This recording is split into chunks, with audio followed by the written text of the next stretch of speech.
கூவாத குயில் ஆடாத மயில் நானாக இருந்தேனே, பூவோடு வரும் காற்றாக என்னை நீ சேர தெளிந்தேனே.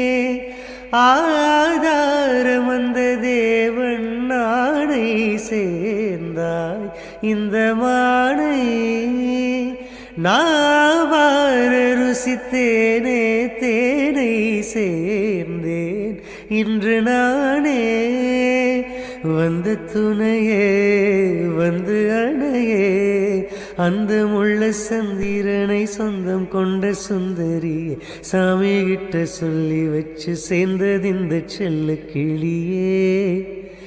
இந்த பூமியுள்ள காலம் மட்டும் வாழும் இந்த அன்பு கதை.